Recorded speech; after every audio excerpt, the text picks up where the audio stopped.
வாழ்க வளமுடன். அன்பான தமிழ் உள்ளங்களுக்கு சிந்தனை சிறகுகளின் அன்பான வணக்கங்கள். அன்பானவர்களை, இன்னைக்கு நம்மளுடைய சிந்தனைக்குள்ளார நம்ம கொடுக்கக்கூடிய அற்புதமான விஷயம் ஜென் கதைகளிலிருந்து கடவுளுடன் ஒரு பேட்டி அப்படிங்கிற தலைப்புல தாங்க நம்ம இன்னைக்கு சிந்திக்க போறோம்.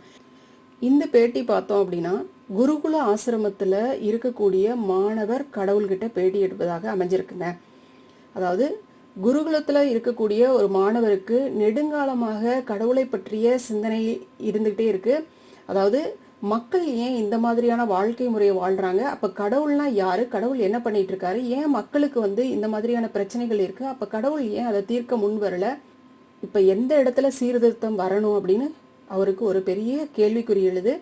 மக்கள் இந்த மாதிரியான வாழ்க்கை முறையை வாழ்றாங்க, அப்ப இதுல எது சரி எது தவறு, கடவுள்கிட்ட தவறு இருக்கா, இல்ல மக்கள் கிட்ட தவறு இருக்கா, இல்ல அவர்களுடைய பிறப்பிலேயே தவறு இருக்கா, இந்த மாதிரி பல சிந்தனைகள், எண்ணற்ற சிந்தனைகள் வந்துகிட்டே இருக்கு. இதே சிந்தனையிலேயே அவர் இருக்கும் பொழுது அவருக்கு ஒரு நாள் கனவு வருது. அந்த கனவுல தான் கடவுள்கிட்ட பேட்டி எடுக்கிறாருங்க. அந்த கனவுல பார்த்தோன்னா கடவுளுக்கு பக்கத்துல நிக்கிறாரு. கடவுள் பாத்தீங்கன்னா உள்ள வாப்பா அப்படின்னு அழைக்கிறாரு. என்ன பேட்டி எடுக்கணுமா அப்படின்னு கேட்கிறாரு அந்த மாணவர்கிட்ட. ஆமாம், உங்களுக்கு நேரம் இருந்தால் பேட்டி கொடுங்கள் அப்படின்னு மாணவரும் கேட்கிறாரு. கடவுள் அதுக்கு சிரிக்கிறாரு. என் நேரம் எல்லாம் முடிவற்றதுப்பா, எதையுமே செய்ய எனக்கு போதுமான அளவு நேரம் இருக்கு. உங்களை மாதிரி நேரம் இல்லை அப்படிங்கிறதுலாம் இங்க எனக்கு இல்லை, ஏன்னா எனக்கு அளவற்ற நேரம் இருக்கு. சரி, என்னதான் கேட்க போற, கேளு அப்படிங்கிறாரு. மனித இனத்துல உங்களை ஆச்சரியப்படுத்துவது எது அப்படின்னு கடவுளை நோக்கி மாணவன் கேட்கிறாரு. அதுக்கு கடவுள் சொல்றாரு, மனிதன் ரொம்ப நாள் குழந்தையாக இருக்க பிடிக்காமல் சீக்கிரம் வளர்ந்து பெரியவனாகிறான். ஆனா வளர்ந்த பிறகு குழந்தையாகவே நீண்ட காலம் இருக்கிறான்ப்பா. பணத்துக்காக உடல் நலனை இழக்கிறான், பின்னர் இழந்த நலத்தை திரும்ப பெற எல்லா பணத்தையும் இழக்கிறான். எதிர்காலத்தை பற்றியே எப்போதும் கவலையுடன் யோசிப்பதில் இப்போது வாழ்ந்து கொண்டிருக்கும் நிகழ்காலத்தை மறந்து போயிடுறான். நிகழ்காலமும் எதிர்காலமும் அவனுக்கு இல்லாமலேயே போயிருதுப்பா. சாகாமல் இருக்க வாழ்கிறான், ஆனால் வாழாமலே செத்து போறான். இதுதான்ப்பா இந்த மனித இனம். கடவுளின் கைகள் லேசா அசையுது. சில நொடிகள் மௌனமாக கடவுள் இருக்கிறார். மாணவன் அடுத்தது ஒரு கேள்வி கேட்கிறான். ஒரு தந்தையாக இந்த பூமியில் உள்ள உங்களின் பிள்ளைகளுக்கு சொல்ல விரும்பும் வாழ்க்கை பாடம்தான் என்ன என்று மாணவன் கடவுளிடம் மீண்டும் ஒரு வினாவை எழுப்புகின்றான். கடவுளிடமிருந்து ஒரு சிறு புன்னகை. கண்ணா, யாரும் தன்னை நேசிக்க வேண்டும் என்று வலுவாக முயற்சிக்காதே. நேசிக்கப்படும் அளவு நீ நடந்து கொள். வாழ்க்கையில் ஒருத்தன் சம்பாதிச்சது மதிப்புள்ளதல்ல, அதை எப்படி சம்பாதிச்சான் அப்படிங்கறதுலதான்ப்பா மதிப்பு இருக்கு. ஒன்றை விட ஒன்னு சிறந்ததுன்னு ஒப்பிடுறதே இங்க கூடவே கூடாது. எல்லாம் இருக்கிறவன் பணக்காரன் நினைச்சிடாத. உண்மையில யாருக்கு தேவை குறைவாக இருக்குதோ அவன் தான்பா இங்க பெரிய பணக்காரன். நாம் நேசிக்கும் ஒருத்தரை புண்படுத்த சில நொடிகள் போதும், ஆனால் அதை ஆற்ற பல ஆண்டுகள் ஆயிருமே. நம்மை நேசிக்கும் பலருக்கு அதை சரியாக வெளிப்படுத்த தெரியாமல் இருப்பதுதான்ப்பா இங்க நிஜம். பணம் இருந்தா எல்லாத்தையும் வாங்க முடியும்னு நினைக்கிறது தப்பு. சந்தோஷத்தை ஒருபோதும் வாங்க முடியாது. 2 பேர் ஒரே விஷயத்தை பார்த்தாலும் அவர்கள் பார்க்கும் விதம் வேறு வேறாக இருக்கும் அப்படிங்கிறத நீ புரிஞ்சுக்கோ. ஒரு நல்ல நண்பனுக்கு அடையாளம் சக நண்பனை பற்றி எல்லாம் தெரிஞ்சு வச்சிருக்கணும்.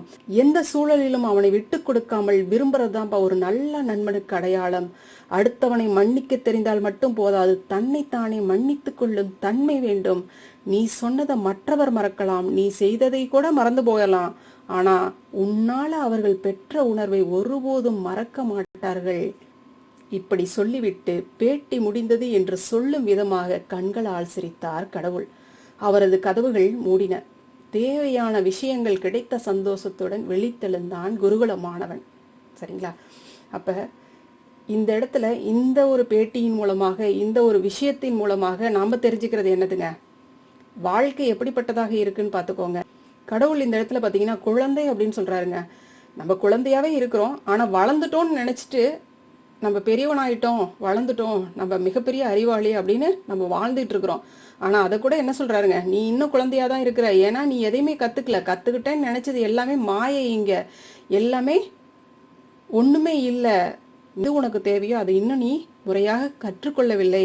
பணத்துக்காக ஓடிக்கிட்டே இருக்கிற, நலனையெல்லாம் இழக்கிற, மறுபடியும் அந்த பணத்தையும் நீ இழந்து போயிடுற. அதாவது நீ பறி வச்சு நீ ஓடிக்கிட்டே இருக்கிற, அதனால உன்னுடைய அனைத்து விஷயங்களையும் இழந்து விடுற, கடைசியாக பணத்தையும் இழந்துடுற இல்லைங்களா? அதுதான் இங்க சொல்றாங்க. எதிர்காலத்தை பத்தி எப்போதும் கவலையுடன் யோசிச்சுட்டே இருக்கிறோம் இல்லைங்களா? அது அப்படி இருக்கும், இது இப்படி நடந்துரும், என்ன ஆறுது, என்ன பண்றது அப்படின்னு யோசிச்சுட்டே இருக்கிறோம். இப்ப நிகழ்காலத்துல நம்ம வாழ்ந்துட்டு இருக்கக்கூடிய அந்த வாழ்க்கை, நம்மளுக்கு கிடைச்ச தருணங்கள் எல்லாத்தையுமே நம்ம என்ன பண்ணிடுறோங்க, இழந்து போயிடுறோம். இப்ப இதையும் வாழல, அதையும் வாழ முடியாம போயிருது. அதுதான் இங்க அற்புதமா சொல்லிட்டாங்க. சாகாமல் இருக்கிறதுக்காக வாழ்ந்துட்டு இருக்கிற, ஆனா உனக்கு தெரியாமலேயே நீ செத்துக்கிட்டே இருக்கிற ஒவ்வொரு நாளும், அதை நீ புரிஞ்சுக்கப்பா அப்படின்னு அற்புதமா சொல்லியிருக்காங்க இல்லைங்களா? என் கதைகள்லாம் பார்த்தோம் அப்படின்னா ஏதாவது ஒரு விஷயத்த மையப்படுத்தி அப்படியே நெத்தியில் அடிச்ச மாதிரி சொல்லிட்டு போறதாங்க ஜென் கதைகளுடைய மகத்துவமே. பார்த்தீங்கன்னா ஒவ்வொரு கதைகளுமே அப்படியே தீர்க்க தரிசனத்தை நம்மளுக்கு கொடுத்துட்டு போயிருங்க. அதே மாதிரிதான் இந்த கதையும் நம்மளுக்கு உணர்த்துறது என்ன அப்படின்னு பார்த்தோம்னா, பணத்துக்காக ஓடி எல்லாத்தையும் இழக்கிற, பின்னாடி நீ பணத்தையும் இழந்துடுற பின்னாடி என்னதுங்க, நம்ம இறந்ததுக்கு அப்புறம் என்னங்க இருக்குது, அதுதான் இங்க இழக்கிறோம். அதே மாதிரி எதிர்காலத்தை பற்றி பயத்தோடய வாழ்ந்துட்டு இருக்கிறோம், கவலையோடய வாழ்ந்துட்டு இருக்கிறோம், நிகழ்காலத்துல வாழாமலே போயிடுறோம். அப்ப நம்மளுக்கு கிடைத்த வாழ்க்கைய வாழ்றதே கிடையாது. அடுத்து அடுத்து அடுத்து அப்படின்னு சொல்லிட்டு அதை நோக்கியே போயிட்டு இருக்கு. அப்ப இன்னைக்கு நீ வாழ்றியா, உனக்கு கிடைச்ச அந்த அற்புதமான பொக்கிஷத்தை நீ வாழ்றியா அப்படின்னா கண்டிப்பா கிடையாது. எதையோ ஒண்ணு மனசுல போட்டு ஓட்டிக்கிட்டே இருந்து நம்மளால எந்த ஒரு நொடியும் பார்த்தோம்னா நிம்மதியான ஒரு வாழ்க்கையை நம்மளால வாழவே முடியறது இல்லை இல்லைங்க. அப்ப ஒவ்வொரு நொடியும் பார்த்தோம்னா நம்ம வீணடிச்சிட்டு இருக்கிறோம். காலம் எப்படிப்பட்டதுங்க, மகத்துவமானது. அப்ப ஒவ்வொரு தருணமும் நம்மளுக்கு ரொம்ப ரொம்ப முக்கியமானது இல்லைங்களா? பிறவித்தொடர் அறுபட வேண்டும் அப்படின்னா அப்ப நம்ம விழிப்புணர்வோடு இருந்து செயல்பட்டா மட்டுமே முடியுங்க. ஓஷோவுடைய எண்ணற்ற தத்துவங்களை நம்ம பார்த்துட்டோம் நம்மளுடைய சேனல்ல. ஓஷோ சொல்லக்கூடிய விஷயங்கள்லாம் எல்லாமே எதை நோக்கியதான் இருக்குங்க, நிகழ்காலத்துல வாழுப்பா, அப்பதான்ப்பா உனக்கு பிறவித்தொடர் அப்படிங்கிறது இல்லாமலே போகும் அப்படின்னு சொல்லியிருக்கிறாரு இல்லைங்களா? அப்ப நாம வாழ்றது எல்லாமே எப்படிங்க, ஒன்னு எதிர்காலத்துல போயிட்டு வாழ்ந்துட்டு இருப்போம், இல்லையா இறந்த காலத்துல எது நடந்துச்சு அப்படிங்கறத வச்சு இதையும் கம்பேர் பண்ணி நம்மளையே நம்ம அழிச்சுக்குவோம், அவ்வளவுதான். அப்ப நிகழ்காலத்துக்கு நம்ம அந்த அளவுக்கு முக்கியத்துவமே கொடுக்காம வாழ்ந்துட்டு இருக்கிறோம், அது தவறு இல்லைங்களா? அப்ப நம்ம என்ன பண்ணணுங்க, ஒவ்வொரு நாளும் காலையில் எழுந்திருக்கும் பொழுது இன்றைய நாள் எப்படி போகணும், அடுத்தது அந்த நாளோட இறுதியில இன்னைக்கு நாள்ல நம்ம என்னெல்லாம் பண்ணணும், இந்த நாள் நம்மளுக்கு சரியான நாளாக இருந்துச்சா, உகந்ததாக இருந்துச்சா அப்படின்னு ஒரு நிறைவோட அந்த நாளை முடிச்சோம் அப்படின்னு வச்சுங்க, அதுதாங்க சரியான வாழ்க்கை முறை. இன்னும் அற்புதமான விஷயங்கள்லாம் சொல்லியிருக்காங்க இல்லைங்களா? நண்பர்களை பத்தி சொல்லியிருக்காங்க. நல்ல நண்பன் அப்படின்னா எப்படிப்பட்டவனாக இருக்கணுங்க, எல்லா சூழ்நிலைகளிலும் விட்டு கொடுக்காதவனாக இருக்கணும், அதுதான் நல்ல நண்பனுக்கான அடையாளம். அடுத்ததா இன்னொன்னு முக்கியமான விஷயம் என்னதுங்க, மன்னிக்க கற்றுக்கொள். மற்றவர்களை மன்னிச்சா மட்டும் போதாது, உன்னை நீ முதல்ல மன்னிக்க தெரிஞ்சுக்கோ. ஏன்னா பலர் பார்த்தீங்க அப்படின்னா மற்றவர்கள்லாம் ஈஸியா மன்னிச்சிருவாங்க, ஓகே நம்ம செஞ்சதான் தப்பு அப்படின்னு மன்னிச்சு விட்டுருவாங்க. ஆனா நம்மளுக்குள்ளார நடந்த விஷயங்களை நமக்குள்ளார உள்ள வாழ்ந்து உள்ள போட்டிருக்கிற தேவையற்ற குப்பைகள்ல, தேவையற்ற கவலைகள்ல எல்லாத்தையும் அகற்றிட்டு நமக்கு நாமே உள்ள போட்டிருக்கிறோமே ஒரு குற்ற உணர்ச்சி அப்படிங்கிற ஒரு விஷயம், இது எல்லாத்தையும் நாம மன்னிக்கிறோமா, நம்மளையும் முதல்ல நாம மன்னிக்கிறோமா அப்படின்னு பாருங்க.